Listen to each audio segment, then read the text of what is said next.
Olá, tudo bem? Bem-vindo ao Moeda Forte. Direto dos estúdios da B3, eu converso com Alan Paioti, CEO da Guardiaqui, sobre os desafios da empresa. Alan, eu gostaria de começar perguntando para você o seguinte.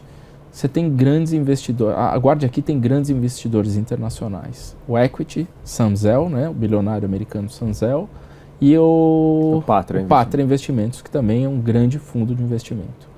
Como que eles estão olhando o mercado? Eu acho que os dois estão muito motivados com essa oportunidade que a gente está desenvolvendo no Brasil. São sócios bastante ativos, né?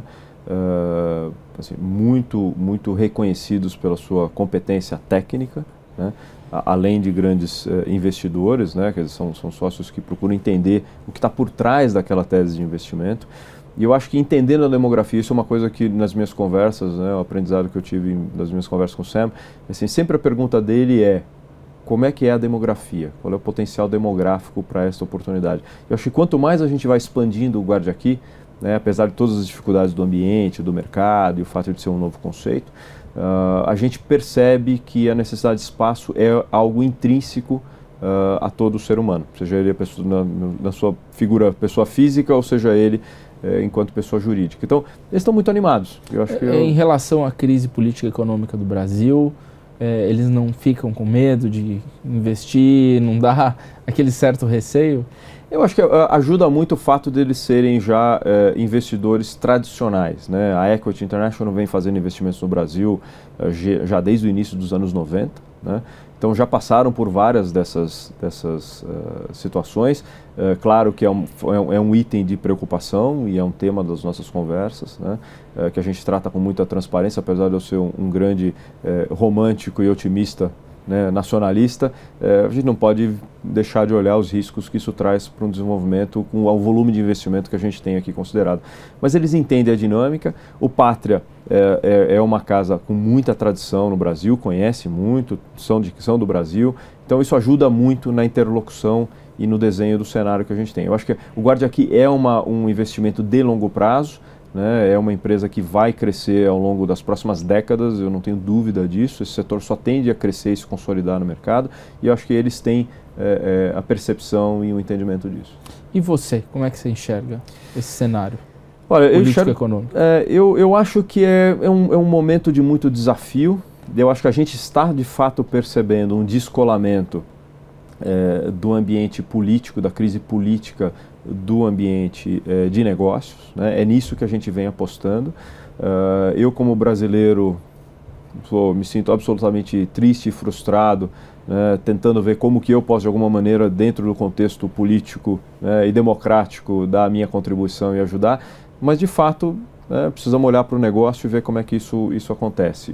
Eu acho que no médio e longo prazo, o Brasil é maior do que isso. Eu acho que a população acordou para esse desafio político e acho que vai ser chamada e vai se posicionar de uma maneira diferente ao longo dos próximos anos, a começar pela eleição do ano que vem. E eu acho que a gente está numa tendência positiva e a gente começa a sentir isso no dia a dia dos negócios. Você já está sentindo uma melhora? Já, desde julho, a gente já percebe um aumento bastante considerável no volume de área alocada. Esse é o grande indicador que a gente tem, quanto de área líquida a gente aloca por mês. E julho a gente já viu já triplicou a área alocada que a gente vinha tendo na média dos meses no primeiro semestre, né? Então a gente vinha tendo crescimento e a partir de julho a gente triplicou esse crescimento no mês. Isso se confirmou em agosto. Setembro a gente está quase que multiplicando por 5 essa média do primeiro semestre. Mas é um cliente da agenda triste ou da agenda alegre? Não, é um cliente da agenda, é um cliente já com perfil otimista. É aquele triste querendo ficar feliz, né? O nosso negócio é muito cíclico, isso é interessante comentar. O segundo semestre, tipicamente, é mais forte para o setor de soft storage do que o primeiro. Porque o primeiro pega um pouco o efeito ali depois das férias, onde as famílias desaceleram nas reformas que elas aproveitam para fazer enquanto estão viajando. Então isso é muito forte em novembro, dezembro, janeiro, querem deixar tudo pronto para as festas de fim de ano, né, ou o período que estão viajando. E as empresas também, ali tem carnaval, as empresas tendem a desacelerar um pouco. A gente sente no final do segundo trimestre, esse negócio começa a retomar, final do terceiro trimestre é quando de fato a coisa historicamente se aquece. curiosamente, isso começou em julho. E nas conversas com os clientes, o que a gente percebe, as respostas, é que eles disseram, olha, a gente segurou até onde dava. Ou a gente começa a se movimentar e se preparar para aquilo que parece ser um fim de ano melhor, né? Ou a gente vai perder a onda do fim de ano e isso pode destruir o nosso ano. Então, essa é a vibração e o otimismo que a gente está sentindo de julho para cá. Uma coisa que eu não te perguntei, Alan, é sobre seguro. Vocês fazem seguro do que está dentro de um box? Como que, se alguém roubar o que está lá dentro, como é que o proprietário faz? Muito bom, muito bom. Na verdade, nós não vendemos seguro. Existem duas dimensões disso. Quer dizer, o seguro patrimonial, né, e a proteção do entorno, isso é uma coisa intrínseca do Guarde Aqui, isso a gente faz. A proteção, o seguro dos bens que o cliente guarda dentro do seu box é algo contratado pelo cliente. Então, ou o cliente traz um seguro, porque às vezes a sua apólice de casa ou do escritório tem uma cobertura para uma área externa, existe, mas normalmente os clientes acabam não utilizando, mas isso é possível. Ou, se eles não tiverem, a gente tem um produto disponível que não tem relação nenhuma direta com o Guarde Aqui. Vocês apresentam. A gente apresenta e ele contrata. Mas é obrigado a fazer? Ele é obrigado. No caso do Guarde Aqui, a gente obriga, por uma questão até para que o cliente também tenha segurança, tem uma questão ligada ao contrato, voltando para aquela preocupação de que a gente não controla o que está lá dentro. O cliente precisa, de fato, assumir aquilo que ele está colocando lá dentro. Então, o fato dele declarar um seguro é uma responsabilidade dele também quanto àquilo que ele vai, de fato, guardar no seu espaço. Essa não é a primeira empresa que você toca, né? Você já lançou praticamente aquele conceito de propriedade compartilhada no Brasil, né, Alan? Com a Heli Solutions, né? Queria que você me contasse um pouco. De novo, você está mais ou menos que entrando num mercado que as pessoas não têm muita familiaridade, né? Não conhecem muito bem. Como é que é trabalhar no mercado assim, quase que virgem? Eu acho que é um pouco do meu DNA, né? É algo que me dá muito prazer tentar entender uma demanda do mercado e como é que você pode criar um produto ou um serviço que consiga responder àquela necessidade, né? A ideia da Heli Solutions foi, dentro de um outro contexto, um movimento que aconteceu nos Estados Unidos no final dos anos 90, em que o Warren Buffett comprou uma grande operação do que era chamado de propriedade compartilhada, só que com aviões. Então, naquele momento, NetJets, né? Era NetJets, isso. E aqui a gente olhou para aquilo e eu falei, poxa, aquilo faz muito sentido, porque você está pegando um bem de alto valor e baixo nível de utilização, né? E você está racionalizando a propriedade e os custos de uso, né?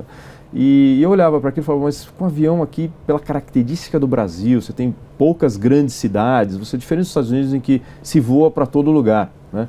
A malha de voo é muito, muito diversa. Aqui no Brasil é muito concentrado e você tem um problema de reposicionamento das aeronaves. Então, ali o conceito era, vamos adaptar isso para a realidade brasileira e vamos começar com essa realidade de São Paulo, onde a gente tem problemas de deslocamento, a gente tem um problema de ineficiência, né, de perda de tempo no trânsito, e vamos criar esse conceito com os helicópteros, né?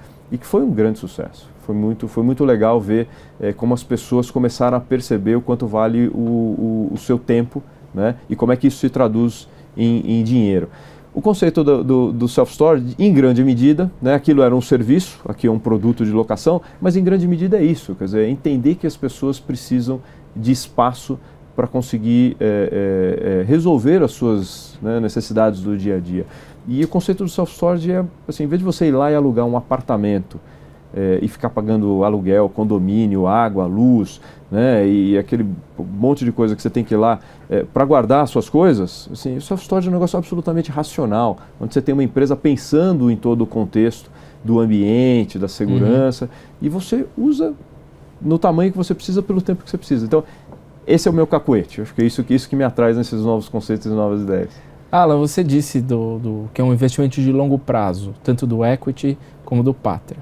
Só que esses fundos de investimentos geralmente não sempre entram no negócio para realizar o lucro lá na frente. Que possibilidades você enxerga no futuro para o Guarde Aqui? Abertura de capital, ou venda para outra empresa? O que vocês planejam para o futuro? Eu acho que o plano, e você tem razão, quer dizer, eles são fundos de private equity que têm sim um ciclo de investimento. Para o bem da companhia do Guarde Aqui, Nesse caso, como eles entendem a dinâmica do negócio, eles não são ciclos tão demarcados, diferente de outros fundos que às vezes tem lá ciclos de 5 anos ou 7 anos. Você vê, o Guarda Aqui, a Equity já tá aqui desde 2011 com esse investimento especificamente, já se passaram alguns anos e ela continua investindo e comprometida com essa tese por mais anos. Então, existe uma flexibilidade nesse ciclo de investimento, mas de fato em algum momento eles buscarão esse evento que a gente chama de um evento de liquidez para os seus investidores. Eu acho que o objetivo de tudo que a gente está criando é levar a empresa num processo contínuo de crescimento muito saudável e sustentável, para que a partir aí de 2020, 2021, sem ter um compromisso fixo, sem ter uma data formal, mas a partir daquele momento essa empresa tenha um tamanho e uma musculatura que permita a gente avaliar diferentes oportunidades para um evento de liquidez. Que pode sim, se tudo correr de acordo com os nossos planos, e até agora vem acontecendo isso, né? Mas temos ainda alguns anos à frente. Ela terá sim um porte que poderá vir a abrir o seu capital, ou ela poderá sim estar num tamanho que pode atrair a entrada de novos players estratégicos estrangeiros que queiram entrar no Brasil e que normalmente, historicamente, já se viu que preferem entrar com uma base já bem instalada, bem conceituada, bem estruturada, ou outros mecanismos. Existem hoje modelos que estão se criando de fundos imobiliários, tem outras estruturas. A ideia é estar num tamanho e numa vibração, né, de tamanho de operação e de resultados que permita maximizar esse evento com alternativas que vão ser escolhidas no momento, dependendo das condições de mercado. Ok. Alan, eu sempre deixo a última parte desse bloco final para o entrevistado dar uma mensagem aqui para quem está nos assistindo. Por favor, o espaço é seu.